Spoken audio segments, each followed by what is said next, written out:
اعوذ باللہ من الشیطان الرجیم بسم اللہ الرحمن الرحیم السلام علیکم dear students.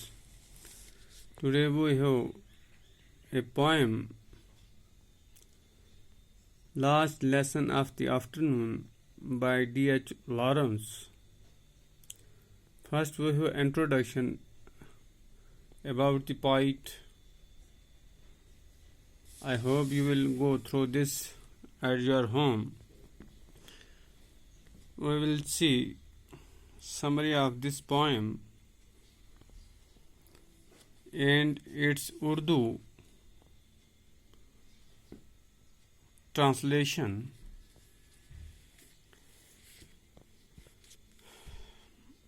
This poem reflects the mental state of a teacher who finds his student unwilling to learn in spite of all his efforts.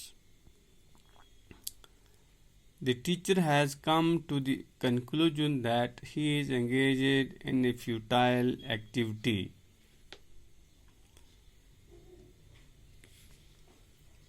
When the teacher is not willing to learn, there remains no point in forcing him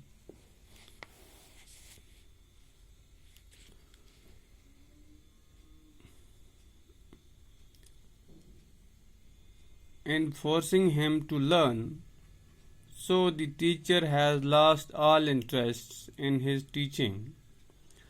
He is sitting in the class with 60 indifferent students in front of them. The only thing he can do is to wait for the last bell to go.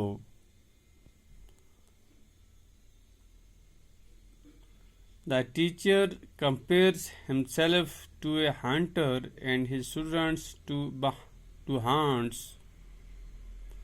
If the hounds are unwilling to hunt, what can the poor hunter do? Similarly, if the students are unwilling to hunt for knowledge, what can the poor teacher do? He can simply wait for the last bell to go and run back home. اب اس کا ہم اردو خلاصہ دیکھیں گے. یہ نظم ایک ایسے استاد کی دماغی حالت کو بیان کرتی ہے جو ابھی سبھی کوششوں کے باوجود اپنے طالب علم میں سیکھنے کی کوئی خواہش نہ رکھے ہوئے دیکھتا ہے. استاد اس نتیجے پر پہنچتا ہے کہ وہ ایک پیمانے کام میں لگا ہوا ہے. جب سیکھنے والا سیکھنے کی کوئی خواہش نہ رکھتا ہو تو اسے سیکھنے کے لیے مجبور کرنے میں کوئی عقل مندی نہیں ہوتی. اس لیے استاد اپنے پڑھانے کے کام میں پوری دلچسپی کھو بیٹھتا ہے.